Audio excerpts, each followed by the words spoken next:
Welcome to the deep dive. We're cutting straight to the chase today, plunging into some absolutely fascinating insights from one of football's most talked about figures. That's right. We've got our hands-on excerpts from a recent interview with, well, the legendary manager, Jose Mourinho.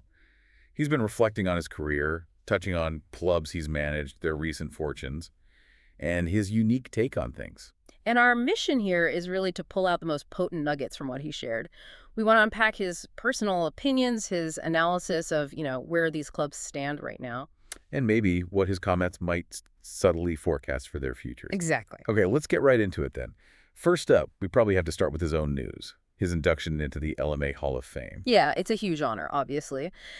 And he mentioned feeling very flattered, but what really struck me was his emphasis on seeing good friends there, specifically highlighting the older generation of managers. Yes, he called out names like Mr. Royson, Sir Alex Ferguson, Martin O'Neill, saying it was amazing to see them all.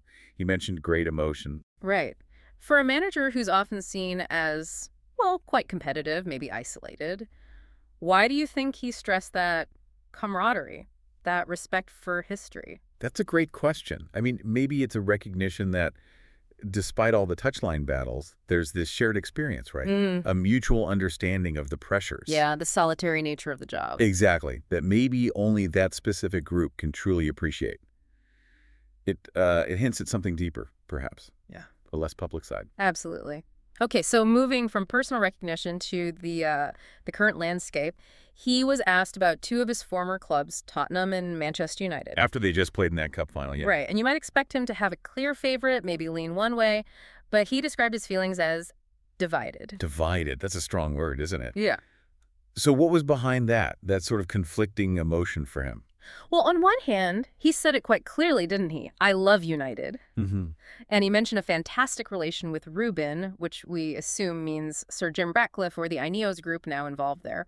Okay, so there's a clear sense of lingering affection, maybe respect for the new setup. Seems like it, but then there's the Tottenham side of it. Right. He talked about having a special feeling for the Tottenham fans.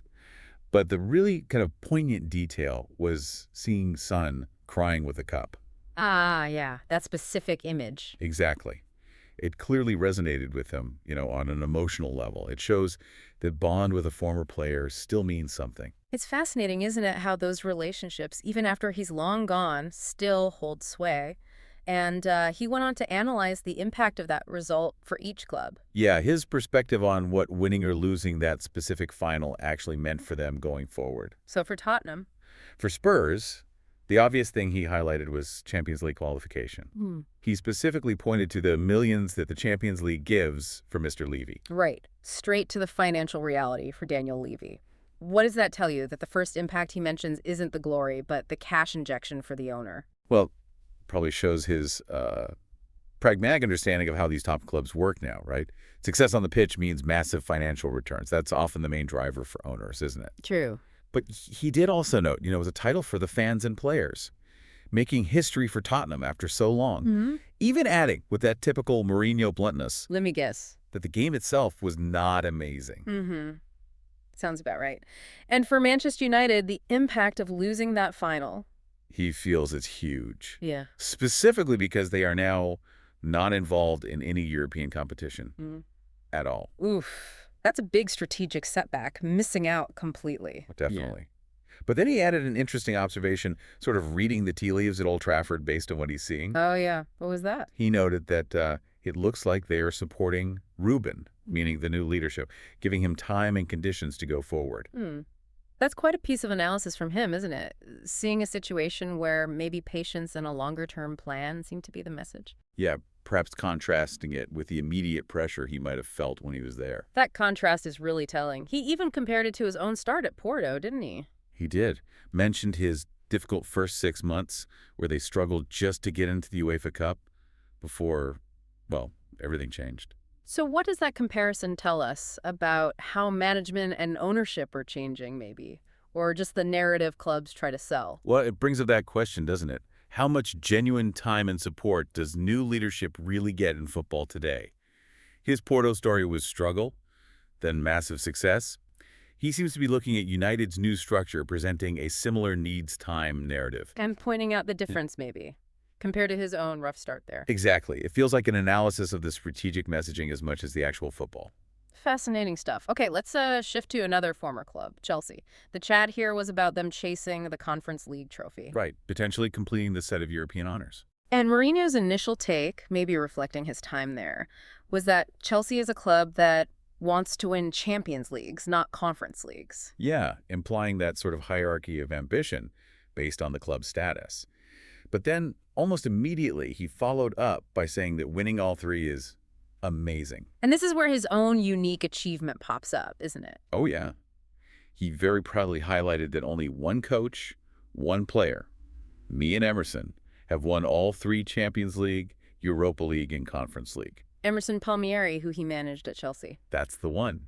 And he even mentioned his big tattoo marking this achievement. What does that focus on a unique record, even bringing up the tattoo, tell you about his personal drive, how he sees his legacy? It speaks volumes, I think. It shows that beyond just the team trophies, he puts immense personal value on these individual groundbreaking things that set him apart. Like, it's not just about winning, it's about making history in a way no one else has. Exactly. Protecting and celebrating that uniqueness seems incredibly important to him. And even though Chelsea might be playing in what he maybe sees as a lower-tier competition for them, his tactical brain is still switched on. He threw in a warning about a potential rival in that Conference League. He did, using that specific phrase from the source, attention with Betis. He meant Real Betis. Yep.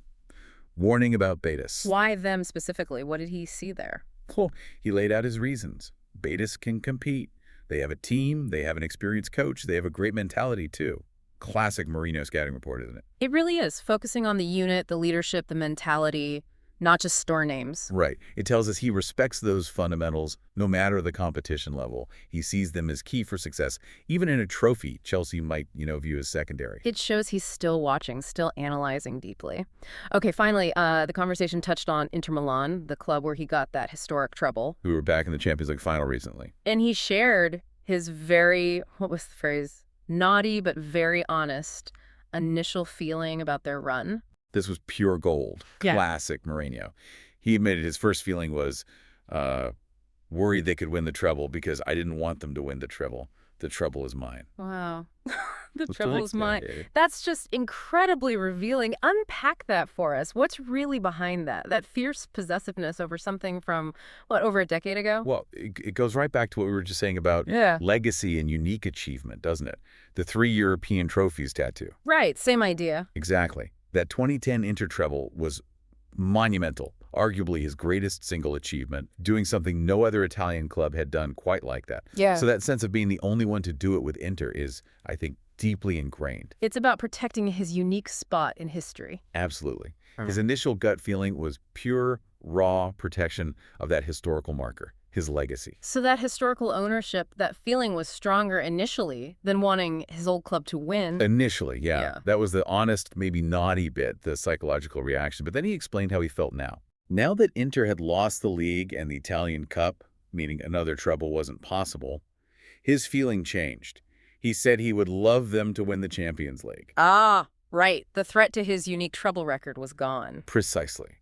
Which kind of freed him up to just support his old club in Europe again. That shift in feeling is quite human, though, isn't it? That clash between professional pride and maybe some personal affection still there. For sure.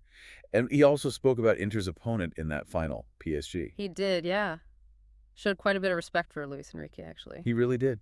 Said Enrique done an amazing job. Praised how he transformed the team, rebuilt it in a fantastic way, especially after losing the player number one, presumably a major star leaving. High praise indeed. And he even added that if Luis Enrique won, he'd be happy for him. Interesting. What does that specific praise for the rebuilding aspect tell us about what Mourinho himself values in management? Well, I think it suggests he deeply respects the strategic work, the nuts and bolts of building a cohesive team, especially after big changes. He knows how hard it is to replace a superstar and reshape a team effectively. So it's an acknowledgement of the craft itself, beyond club loyalties. I think so, yeah. Respect for the job. Okay, so let's try and distill this. What have we pulled out from this deep dive into Mourinho's comments? We've seen his view on trophy impacts, financial, historical. Yeah, for different clubs like Spurs and United, we've seen his take on club strategy, like maybe giving managers time, the narratives around that. Right, the different values placed on competitions, Champions League versus Conference League, and of course his own really complex mix of like respect for peers, but also that fierce personal pride. Absolutely. Pride in his unique achievements, his legacy. It really offers a unique lens on where these big European clubs are right now, doesn't it? Filtered through the eyes of someone who knows them so well. It really does. His comments highlight how finance, history, strategy, and just raw emotion all intertwine at the top level. Yeah, elite football in a nutshell, really.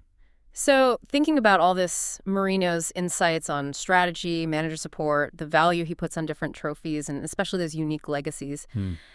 how might these different results and paths for Spurs, United, Chelsea, Inter actually shape the football landscape in the next few seasons? That's the big question, isn't it? And what does his focus on, being the only one protecting his trouble? Tell us about the ultimate, maybe unspoken goals for managers right at the very top. Is it always just about the next win, or is it about something more enduring? Definitely gives you something to think about.